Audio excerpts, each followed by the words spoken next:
दोस्तों, भारत की पवित्र भूमि ने कई संत महात्माओं को जन्म दिया है, जिन्होंने अपने अच्छे आचार विचार एवं कर्मों के द्वारा जीवन को सफल बनाया और कई सालों तक अन्य लोगों को भी धर्म की राह से जोड़ने का कार्य किया। ऐसे ही एक महान संत हुए जिनका नाम था श्री रामानुजाचार्य।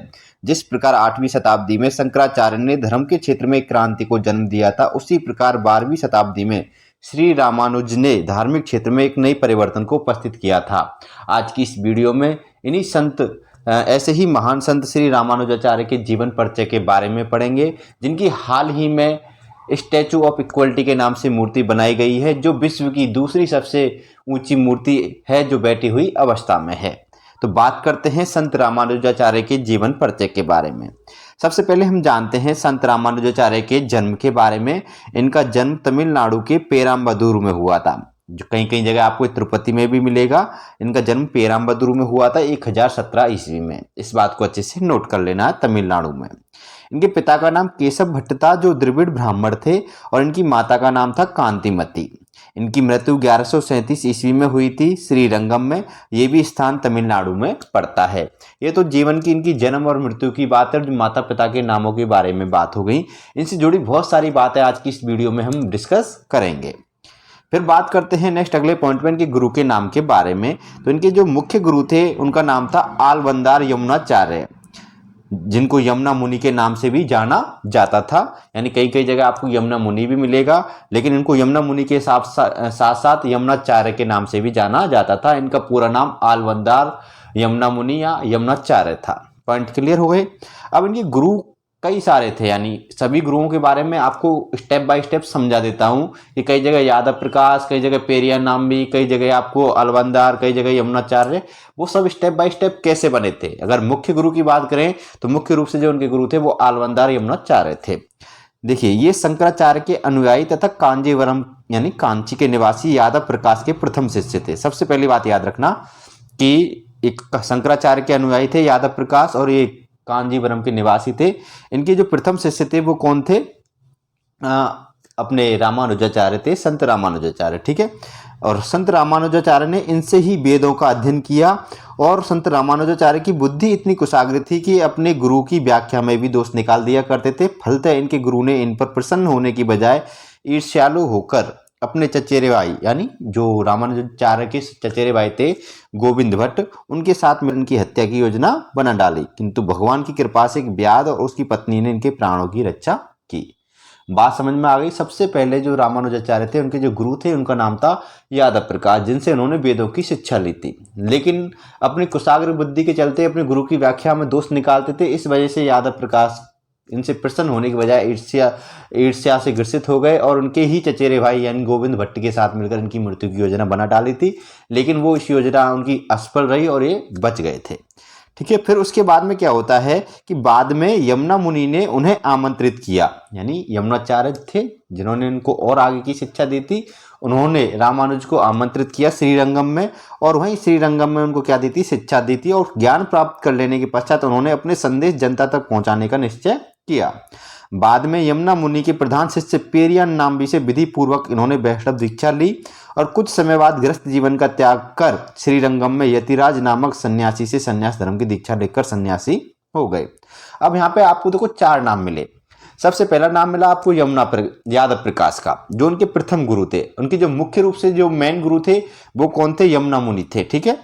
पेरिया नाम भी ऐसे गुरु थे जिनसे इन्होंने वैष्णव धर्म की दीक्षा ली थी, और जिससे इन्होंने संन्यास धर्म की शिक्षा ली थी, उनका नाम था यतिराज। अगर आपसे पूछा जाए कि रामानुजाचार्य ने किस संत से या किस सन्यासी से संन्यास धर्म की दीक्षा ली थी? यतिराज से। और किससे वैष्णव धर्म की दीक्षा ली थी? पेरियान नामी से। और ज्ञान की शिक्षा किससे ली थी? यमुना मुनि से। और वेदों का अध्ययन किससे किया था? यादव प्रकाश से। इस प्रकार इनके 4 गुरुओं का नाम आपको मिलेगा। उनको आप स्टेप बाय स्टेप याद रखना कि कौन से गुरु कौन है। अगर आपसे डायरेक्टली पूछा जाए कि रामानुजाचार्य के गुरु का नाम क्या है, तो आपको यमुनाचार्य बताना है। Point clear. अब बात करते हैं नेक्स्ट अगले पॉइंट की, कि श्री रामानुजाचार्य के जीवन से जुड़े अन्य विशिष्ट तथ्य। उनके जीवन से जुड़े कौन कौन से अन्य विशिष्ट तथ्य हैं, उनके बारे में भी हम बात करते हैं। नंबर 1 पॉइंट आता है कि ये भक्ति आंदोलन के प्रथम प्रतिपादक और प्रचारक थे। पॉइंट क्लियर हो गया यहाँ तक आपका। नेक्स्ट सेकंड पॉइंट है कि इन्होंने ही दक्षिण भारत में भक्ति आंदोलन की शुरुआत की। पॉइंट यहाँ तक क्लियर। थर्ड पॉइंट है ना, भगवान विष्णु शेषनाग और लक्ष्मण का अवतार माना जाता है। एंड फोर्थ पॉइंट है यहाँ पे, कांची और श्रीरंगपट्टनम इनके क्या था, क्रियाकलापों का मुख्य केंद्र था। अब यहाँ पे आपको एक पॉइंट समझने को कंफ्यूज हो रहे होंगे कि भगवान विष्णु शेषनाग और लक्ष्मण का अवतार। देखिए इन्होंने एक मत चलाया था जिसका नाम था विशिष्टाद्वैत मत, ठीक है। उस मत में इनको भगवान शेषनाग का या लक्ष्मण का अवतार माना गया, जबकि दक्षिण भारत में इनको भगवान विष्णु का अवतार माना गया है। तो याद रखना, कई जगह आपको इनको भगवान विष्णु का अवतार बताया जाएगा, कई जगह शेषनाग के अवतार के रूप में भी जाने जाएंगे, कई जगह लक्ष्मण के अवतार में। कंफ्यूज नहीं होना है, ठीक है। ये अलग अलग मत में, अलग अलग दर्शन में इनको अवतारों की ये संज्ञा दी है। सबसे इंपॉर्टेंट पॉइंट यहाँ पे बस यही बनता है आपको कि भक्ति आंदोलन के प्रथम प्रतिपादक या प्रथम प्रचारक कौन थे, तो आपको श्री रामानुजाचार्य का नाम लेना है। दूसरी बात, अगर आपसे पूछा जाए कि दक्षिण भारत में भक्ति आंदोलन की शुरुआत किसने की, तो आपको बता देना संत श्री रामानुजाचार्य ने, ठीक है। और अगला पॉइंट सबसे इंपॉर्टेंट यही है कि संत रामानुजाचार्य के क्रियाकलापों का प्रमुख केंद्र क्या था, तो आपको बता देना कांची और श्रीरंगपट्टनम। Point clear. अब बात करते हैं नेक्स्ट पॉइंट की। अगला पॉइंट है कि इन्होंने सगुण ईश्वर की उपासना पर बल दिया था। ये भी क्वेश्चन कई बार एग्जाम में पूछा गया है कि संत रामानुजाचार्य ने किसकी उपासना पर सर्वाधिक बल दिया था, सगुण ईश्वर की उपासना पर। इन्होंने बताया कि भक्ति और प्रकृति से प्रसन्न ईश्वर स्वयं मोक्ष प्रदान करता है। इस प्रकार इन्होंने मोक्ष प्राप्ति हेतु प्रपत्ति का मार्ग बतलाया। अगर आपसे पूछ लिया जाए कि संत रामानुजाचार्य ने मोक्ष प्राप्ति हेतु किस मार्ग को सुझाया था, तो प्रपत्ति मार्ग को सुझाया था। Point clear. इनके द्वारा प्रतिपादित मत को विशिष्टाद्वैत मत कहा जाता था। सबसे इंपॉर्टेंट बात यह है कि विशिष्टाद्वैतवाद के प्रवर्तक कौन थे, विशिष्टाद्वैतवाद दर्शन की स्थापना किसने की, तो आपको बता देना संत रामानुजाचार्य ने की थी।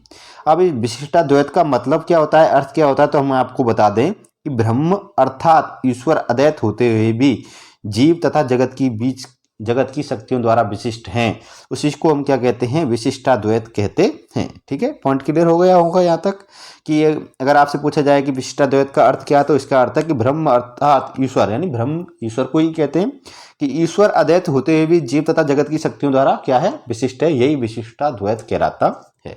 Point clear. नेक्स्ट अगले पॉइंट पे बात करते हैं कि इन्होंने श्री संप्रदाय पंथ को स्थापित किया, जो आगे चलकर बड़कलय यानी औदिच्य ज्ञान और टेंकलय दक्षिणात्य ज्ञान नामक दो संप्रदायों में क्या हो गया था, विभक्त हो गया था। श्री संप्रदाय के प्रवर्तक श्री रामानुजाचार्य थे। ये दो संप्रदायों में आगे चल के विभक्त हुआ, एक का नाम था बड़कलय और दूसरे का नाम टेंकलय। इनको अन्य दूसरा इनका नाम है बड़कलय का औदिच्य ज्ञान और टेंकलय का दूसरा अन्य नाम है दक्षिणात्य ज्ञान, ठीक है। क्योंकि टेंकलय दक्षिण भारत में फैला था और बड़कलय उत्तर भारत में प्रभावशाली रहा था, इसलिए इनको औदिच्य ज्ञान, इसको दक्षिणात्य ज्ञान कहा गया, ठीक है। अब इनमें टेंकलय दक्षिण में अधिक फैला और जबकि बड़कलय उत्तर में अधिक प्रभावशाली रहा, ये बात हम आपको बता ही चुके हैं। बड़कलय संप्रदाय के विकास में संत राघवानंद यानी राघवाचार्य का अधिक योगदान रहा था, ये बात याद रखनी। कई बार पूछा भी गया है कि बड़कलय संप्रदाय के विकास में किस संत का सर्वाधिक योगदान था, तो संत राघवानंद का, ठीक है। अगला पॉइंट है कि चोल शासक कुलोत्तुंग प्रथम और कुलोत्तुंग द्वितीय संत रामानुजाचार्य के क्या थे, समकालीन थे। मैं आपको बता दूं संत रामानुजाचार्य लगभग 20 साल की इनकी उम्र थी, यानी लगभग 20 साल की उम्र, 120 वर्ष तक का इनका जीवन इन्होंने व्यतीत किया था। और जो कुलोत्तुंग प्रथम और कुलोत्तुंग द्वितीय चोल शासक थे, इन दोनों के समकालीन थे। और इन दोनों शासकों की विशेषता ये थी कि ये दोनों शासक शैव धर्म को मानते थे, जबकि रामानुज वैष्णव धर्म के अनुयायी थे। Point clear. अगला पॉइंट देखिए, कुलोत्तुंग द्वितीय ने रामानुजाचार्य पर शैव धर्म अपनाने को लिए दबाव डाला, लेकिन उन्होंने उसे क्या कर दिया, अस्वीकार कर दिया। फलस्वरूप इन्हें कुछ समय के लिए श्रीरंगम क्षेत्र को छोड़ना पड़ा और द्वार समुद्र के होयसल वंश तथा देवगिरी के यादव राज्य में क्या लेनी पड़ी, इनको शरण लेनी पड़ी। पॉइंट क्लियर हो गया यहाँ तक। इन्होंने शूद्र जाति से बहिष्कृत लोगों को भी अपना शिष्य बनाया। सर्वप्रथम समाज सुधार आंदोलन के बीज को बोया, जो आगे चलकर कबीर, नानक, चैतन्य और राजा राम मोहन राय और गांधी जी के हाथों पल्लवित तथा फलित हुआ था। ये सबसे इंपॉर्टेंट पॉइंट यहाँ से बनता है कि समाज सुधार आंदोलन के बीज को सर्वप्रथम किसने बोया था, संत रामानुजाचार्य ने बोया था। और उन्होंने शूद्र जाति से बहिष्कृत लोगों को भी अपना शिष्य बनाया था। इसी वजह से इनकी एक इक्वलिटी, यानी इन्होंने सभी को समान रूप से माना था, सभी को समानता का अधिकार दिया था। इस वजह से इक्वलिटी यानी स्टैचू ऑफ इक्वलिटी यानी समानता की मूर्ति जो बनाई गई है वो इन्हीं के नाम से बनाई गई है, संत रामानुजाचार्य की ही बनाई गई है। पॉइंट यहाँ तक समझ में आपको आ गए होंगे। बात करते हैं नेक्स्ट अगले पॉइंट पर। इन्होंने ब्रह्म सूत्र पर श्रीभाष्य नाम से टीका लिखा और इस टीका में कहा कि एक शूद्र ईश्वर की कृपा से ही क्या कर सकता है, मोक्ष प्राप्त कर सकता है। Point clear. दूसरा पॉइंट इनका कि इन्होंने कुछ योग सिद्धियां भी प्राप्त की थी, जिनके बल से इन्होंने काशी नगरी की राजकुमारी को क्या किया था, प्रेत बाधा से मुक्त किया था। Point clear. बात करते हैं फिर नेक्स्ट अगले पॉइंट पे, इनकी कुछ विशेषताएं और हैं इनके जीवन की। देखो उन विशेषताओं के बारे में कि जब इनके गुरु आलवंदार यमुना मुनि, मैंने अभी बताया इनके बारे में, अपनी मृत्यु की घड़ियां गिन रहे थे, तो उस समय उन्होंने अपने शिष्य के द्वारा रामानुजाचार्य के पास बुलावा भेजा, परंतु रामानुज के श्रीरंगम पहुंचने से पहले ही गुरु भगवान नारायण के धाम में पहुंच चुके थे। रामानुज ने देखा कि श्री यमुनाचार्य के हाथ की 3 उंगलियां मुड़ी हुई हैं। यहाँ पे गौर करना, जब उनकी मृत्यु हो गई, वो भगवान के नारायण धाम पहुंच गए, तो तब पहुंचने के बाद उनके हाथ की क्या थी, 3 उंगलियां मुड़ी हुई थी, जिसका कारण कोई नहीं जान सका, परंतु रामानुज तुरंत समझ गए और समझ गए कि यमुनाचार्य यानी जो मेरे गुरु हैं, वो मेरे से क्या करवाना चाहते हैं, ब्रह्मसूत्र, विष्णु सहस्त्र नाम और दिव्य प्रबंधम का करवाना चाहते हैं। ये बात कौन समझ गए, रामानुजाचार्य तुरंत समझ गए और उन्होंने अपने गुरु के मृत शरीर को प्रणाम कर टीका अवश्य लिखने की बात की। इसके बाद आलबंदार की जो 3 उंगलियां थी, टेढ़ी थी, वो अपने आप स्वतः क्या हुई, सीधी हो गई थी। पॉइंट क्लियर यहाँ तक। अब बात करते हैं नेक्स्ट अगले पॉइंट में। इसके बाद में क्या किया, देखो उन्होंने तिरुकोटियूर, एक तिरुकोटियूर जगह है तमिलनाडु में, वहाँ पे एक महात्मा थे नाम्बी, और उनसे अष्टाक्षर मंत्र की इन्होंने क्या ली थी, दीक्षा ली थी, और वो अष्टाक्षर मंत्र थे ओम नमो नारायण। ठीक है। तो जब नाम्बी ने इनको यह मंत्र दिया, तो देने के समय इन्होंने कहा था कि तुम इस मंत्र को क्या करना, गुप्त रखना, परंतु रामानुज ने सभी वर्ग के लोगों को एकत्र कर मंदिर के शिखर पर खड़े होकर सब लोगों को यह मंत्र सुना दिया। गुरु ने जब रामानुज की इस धृष्टता का हाल सुना, तब वो इन पर बड़े रुष्ट हुए और कहने लगे कि इस अपराध के बदले तुम्हें नरक भोगना पड़ेगा। इस बात पर श्री रामानुजाचार्य ने विनय पूर्वक कहा कि भगवान, यदि यह इस मंत्र का उच्चारण करके हजारों आदमी नरक की यंत्रणा से बच सकते हैं, तो मुझे नरक भोगने में आनंद मिलेगा। इतनी अच्छी बात कही थी इन्होंने उस बात को लेकर। ठीक है, ये पॉइंट भी अच्छा है, इसको याद रखना। ये सबसे बात ये याद रखना कि नाम्बी के बारे में याद रखना, इनके ये भी एक गुरु थे, इनसे इन्होंने क्या ली थी, अष्टाक्षर मंत्र की क्या ली थी, दीक्षा ली थी। ठीक है, पॉइंट क्लियर। इन्होंने अपने विचारों की पुष्टि के लिए 5 ग्रंथों की रचना की। जो ग्रंथ हैं, पहला है वेदांत सारम, वेदांत संग्रहम, वेदांत दीपक, भागवत गीता की टीका और ब्रह्मसूत्र की टीका। जो ब्रह्मसूत्र की टीका है, ये श्री भाष्य के नाम से क्या है, प्रसिद्ध है, और सबसे ज़्यादा प्रसिद्ध इनका ग्रंथ यही है। यानी अगर आपसे पूछा जाए सर्वाधिक प्रसिद्ध कृति कौन सी है, श्री भाष्य नाम से जो कृति, जो किस पर टीका है, ब्रह्मसूत्र की टीका है। Point clear. इन्होंने लगभग 9 पुस्तकें लिखी थी, जिन्हें नवरत्न कहा जाता है। ये पॉइंट अच्छे से याद रखना है। अब बात करते हैं कि इनके विशिष्टाद्वैत दर्शन में राम को पर ब्रह्म मानकर उसकी पूजा आराधना की जाती है, इसलिए यह रामावत संप्रदाय भी कहलाता है। Point clear.